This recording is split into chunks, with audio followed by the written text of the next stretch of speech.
What if we told you that every student has the power to be a change maker in their community? Yes, these students, the ones whose youthful energy and boundless curiosity drive them to explore new opportunities and envision a better world. A world where teachers are seen not just as instructors, but as sources of inspiration, empowering every child to thrive, both in and out of the classroom. A world where their ideas and actions create lasting, positive change. Imagine a world where learning is embraced in every aspect of life. The confines of standardized models that define modern-day education regardless of demographics, economic status, identity, or location. So how do we get there?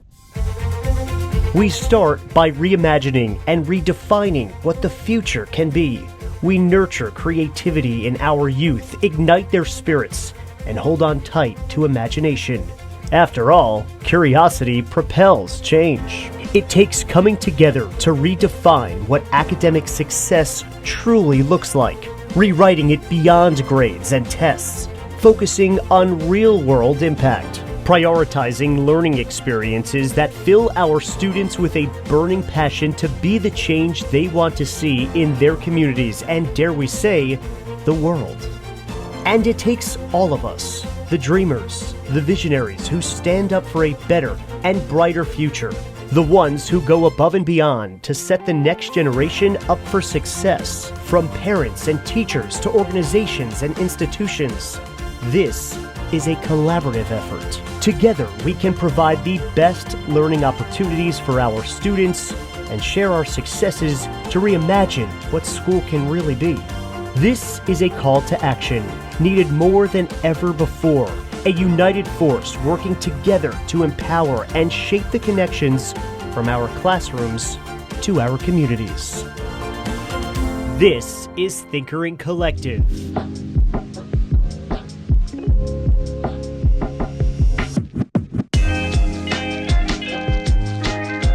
This is what we need to do. This is going to bring that school to the next level. That's thinkering.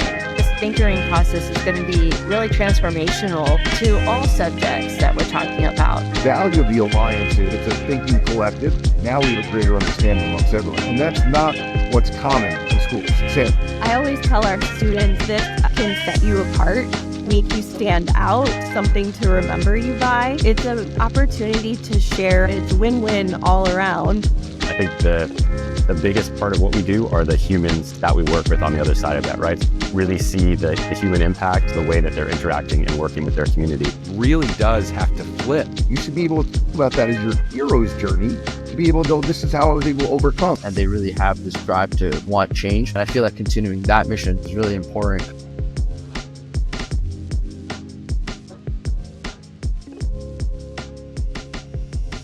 I wanted to get connected to you, so I reached out to Evan and made that happen. Thanks for coming on. You want to take the chance to just introduce who you are and a little bit about your story? Yeah. Thank you so much for having me. Like you mentioned, Evan, I met him through Beluga during my senior year. Great guy. He's been an amazing mentor to me. I'm currently a sophomore at Cornell. I'm studying CS right now, heading into my junior year.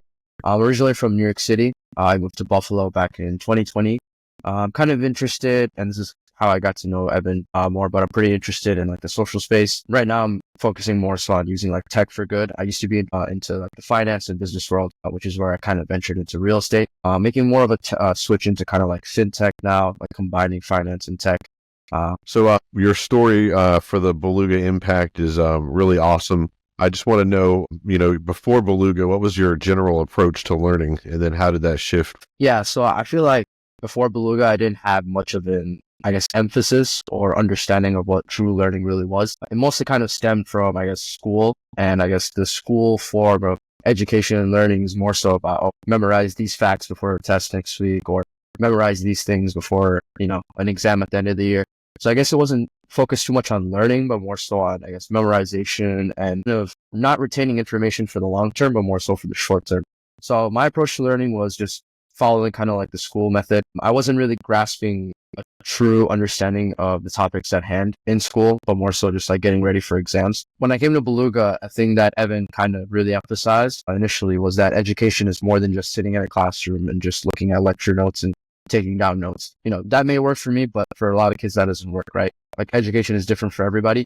And so that's kind of one of the main things he wanted to hammer home. And I feel like through the experience at Beluga, that's kind of how my understanding of what learning and education was truly changed.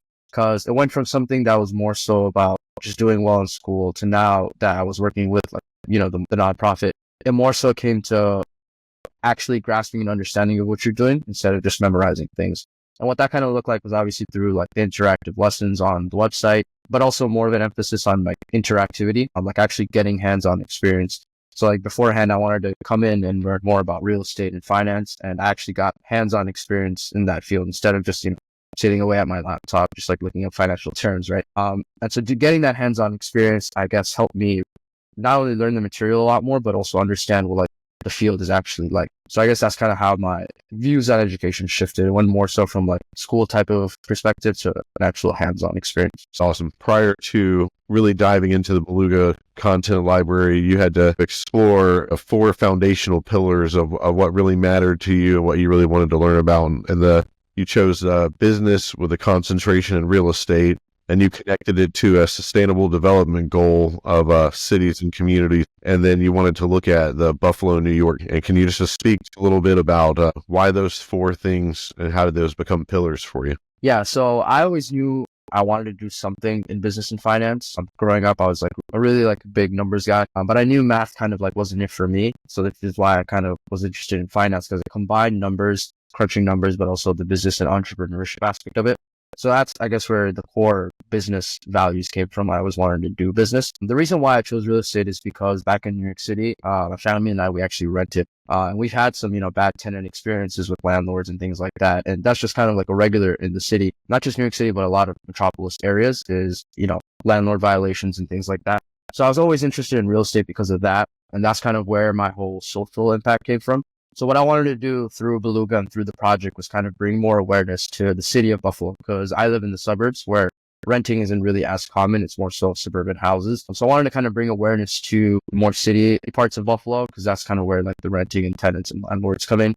And so it was an issue that was really personal to me, because it's something that I was impacted with back in the city, and noticing just the stark contrast in how people live in the suburbs versus the city, which is literally just a 10-minute drive away, was pretty eye-opening. So I wanted to bring some more awareness to that. So that's where the kind of real estate aspect came of it. And sustainability tied into it perfectly, because I guess the main way to incorporate all these changes in terms of bringing awareness, increasing housing, and all of that is through sustainability. And so that's kind of like where all those pillars came in. And it worked out perfectly because, they were all kind of intertwined and one of them impacted the others. Yeah, absolutely. That's kind of where I was going next, was how they're intertwined, but you tapped on that for me. So the content phase, when you're starting to explore and you have that foundation, and you know what your pillars are going to be, and you speak to how that becomes exciting when you have a little bit of self-determination and direction there. And is there anything that really stands out to you as just awesome content that really got your wheels turning? Yeah, I'd say when you set, I guess, your own values and pillars for yourself, it kind of gets you more excited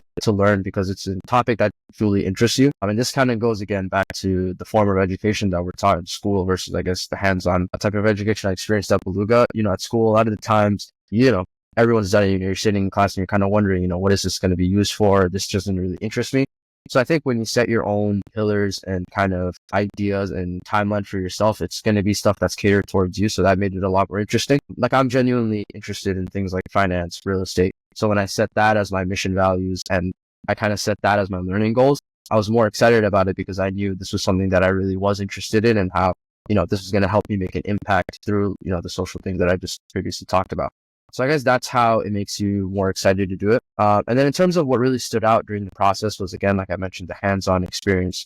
Like the modules really were interactive and wasn't just about, sitting down and taking notes. So I guess that's kind of like what was really meaningful about that educational experience. One of the things that really stood out to me was, this was back in, I think, around 2022-ish, which is when NFTs were pretty popular. And one of the modules was actually on that, which is something that I wasn't even going into this experience thinking like, oh, that was going to be something I'd learn about. So I guess like those just unexpected things that come up through these interactive modules is another really nice aspect of the platform. Yeah, agreed. How do you think that exploring all of this and then connecting it to community really shaped your perspective of how they tie together? Yeah, so, and this comes down to the bottom line again of just hands-on experience, right? when I learned something through, the modules and, sitting at my desk and learning about it, it was a lot different than actually going out there, emailing community leaders with Evan, connecting with people through meetings and things like that, and all the like great industry leaders that I met, like lawyers, leaders of nonprofits and things like that. Interacting with those people kind of put my skills that I learned through the modules into practice, right? It's one thing to kind of, do these modules and learn about all these great things and interact with them through the screen. But when you're going out there and actually doing and putting these things into practice, it's a lot different, right? So I guess it added like another layer of learning to my experience, learning the actual material, but then putting it into practice and getting out there and doing it. So I guess like they go hand in hand again, where one builds on top of the other. Can you speak to a little bit about how having that peer network and then mentor network really shaped your ability to learn? Evan was like a huge part of that. I'd say he was a huge part of being like a mentor for me when I first came into Beluga. Like he taught me a lot of the things I needed to know about outreach and like organizing events, sending up meetings. Like even to this day, a lot of the times I'll use the same type of email structure that he would use. So I did learn like a lot from him and like kind of being under his wing. So I'd say mentorship was really crucial throughout that whole aspect, because when you're starting on like a new journey and you're embarking on things that you haven't done before, having someone who's already been through all that, learning from them is really important, because it kind of sets up a foundation for you and how you're going to do things.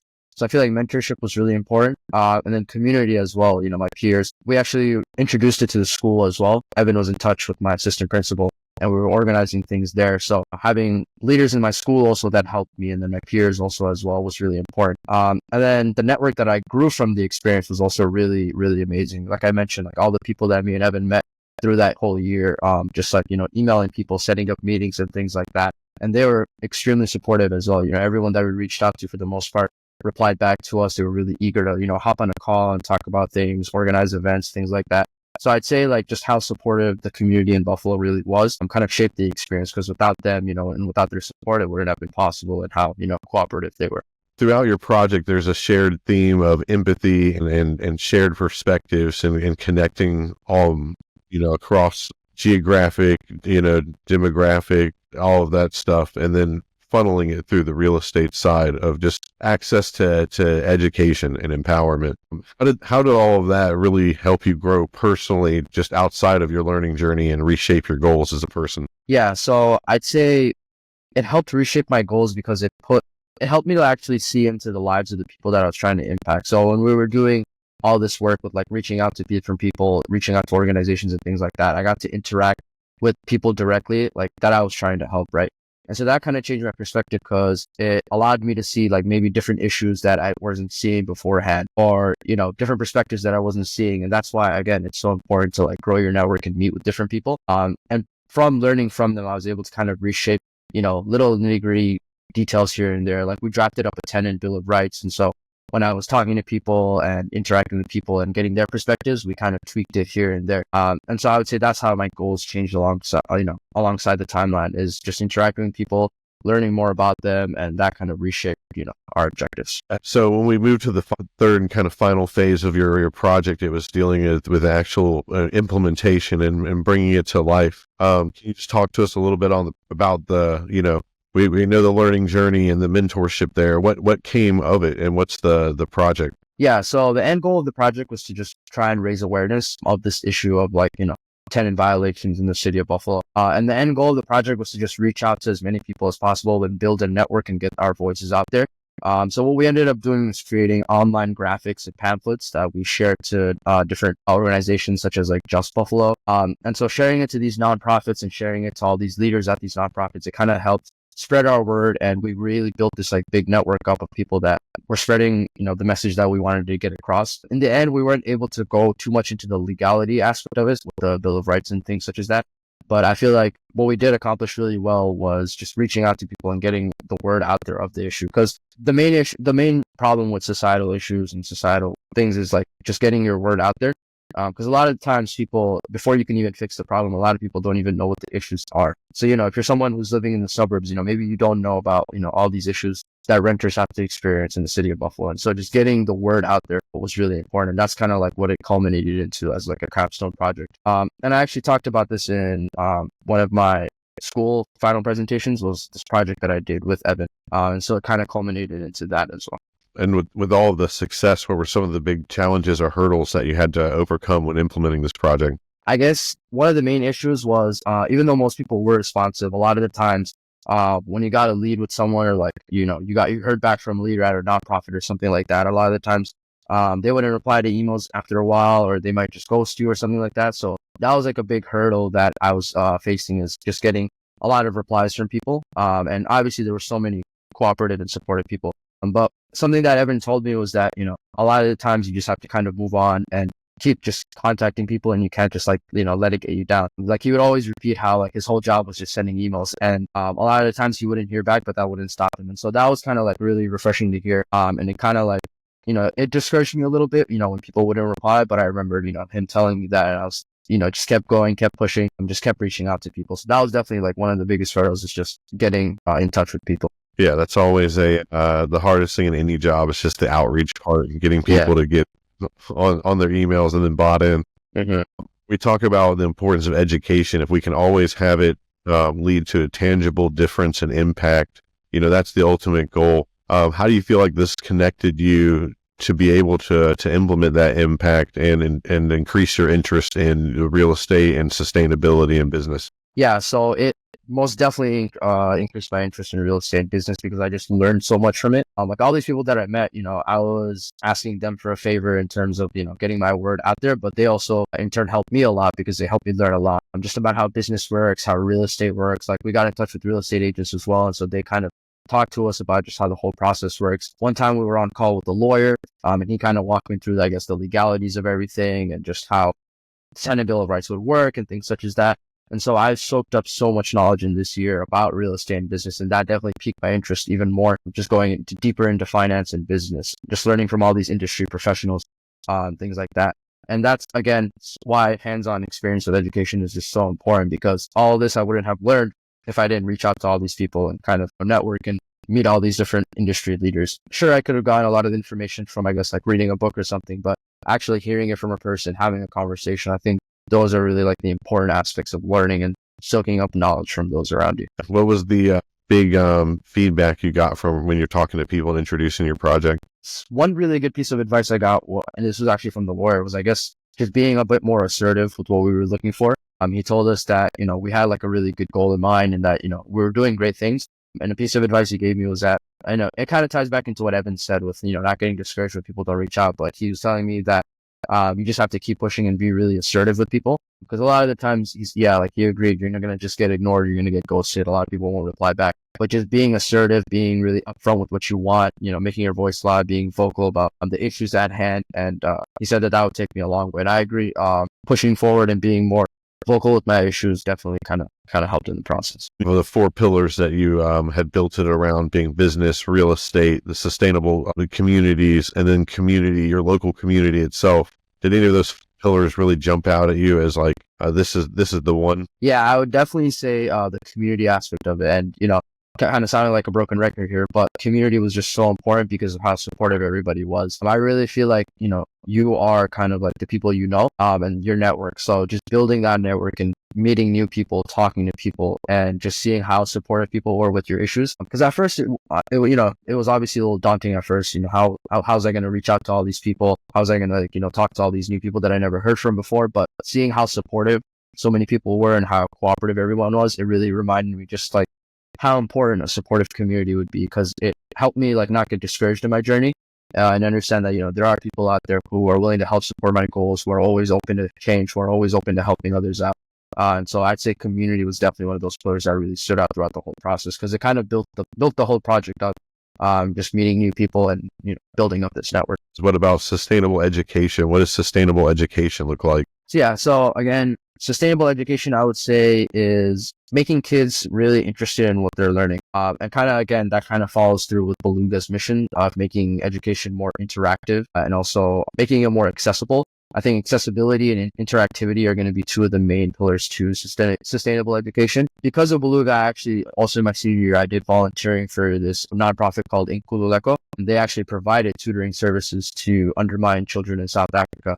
And so when I was doing this alongside Beluga, it kind of showed me like both spheres of that there were so many kids out there who were eager to learn, who really want to learn things. Like when I was tutoring these children, they were always excited. They came ready with questions and they had kind of a passion in them. And so like nurturing that passion through making the lessons interactive. I always try to, engage the kids and not just, read off of slides or something like that. And so a lot of children out there, they're really passionate. They really have this fire in them to learn. It's our job to kind of nurture it by making education fun and interactive. And I think that's kind of how sustainable education will work, is just making it interactive, making kids excited to come to school, making them excited to learn, and kind of, keeping that fire going. Looking back on your learning journey, what would you say was the most transformative phase for you? I'd say the most transformative phase was definitely the beginning aspect, where I was actually going through the modules and learning different things. I'd say getting like that foundation down of, interacting with those modules and learning about different foundational concepts of business and finance was really crucial. And then I'd say the second part was also probably just as impactful, which was actually getting out there and doing everything that I learned in the modules.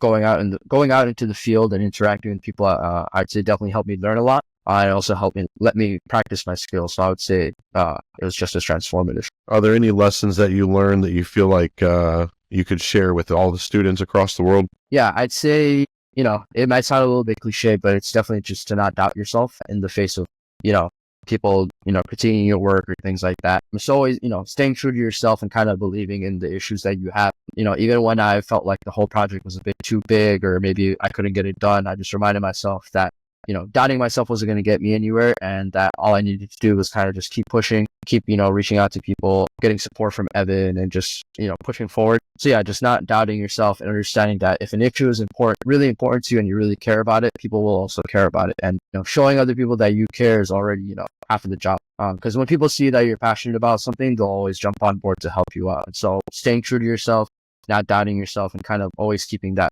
belief and passion within you.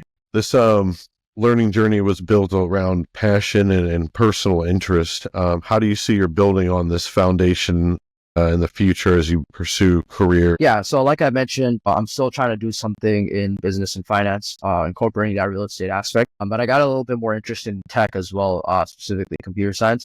So now I'm kind of going into that fintech sphere, combining both of these passions together. So moving forward, I'm obviously, keeping social issues, true to heart. And I'm trying to find a way to combine, I guess, technology into the aspects of what I'm trying to do. So maybe in the future, that could be something like a startup, my own maybe tech nonprofit or something like that to help continue my mission of real estate and business. But yeah, moving forward, it's definitely going to be revolving a bit more around tech and how I can use, I guess, software or maybe like a startup or something like that to continue my mission. Awesome. The Thinkering Collective is aligned with the mission of connecting curiosity to impact. And you're a great example of that natural path. What advice would you give us as we work towards empowering students to have similar journeys to yours? Yeah, again, I'd say going back to what I said with like the whole doubt thing and like kindling that fire within kids. I'd say a lot of kids out there, they really have passions and they really have this drive to want change, but they just don't have the resources available, or they just don't have the opportunities available.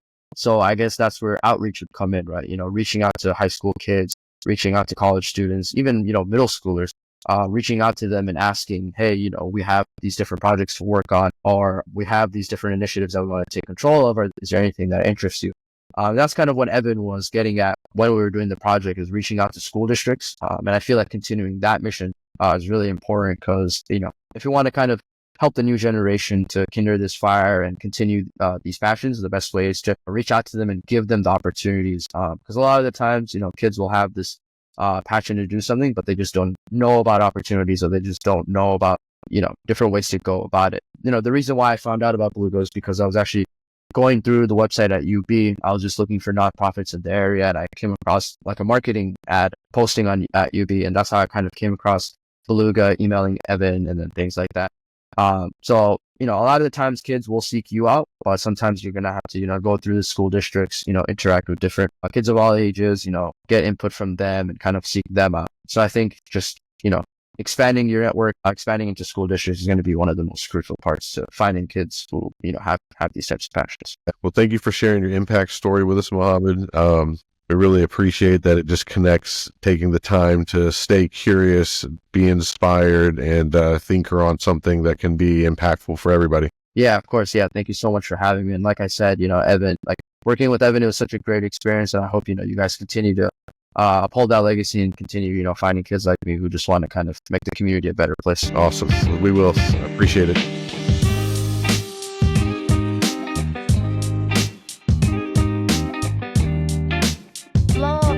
love the term thinker and will definitely use it in my classroom. The kids will love it.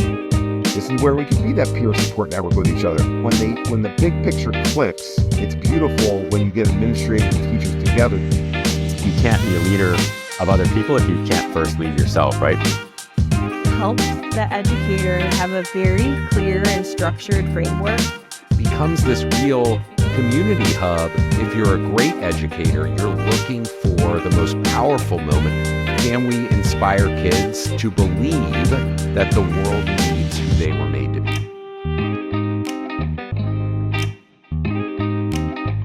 I'm hoping that you guys continue to uphold that legacy and continue, finding kids like you.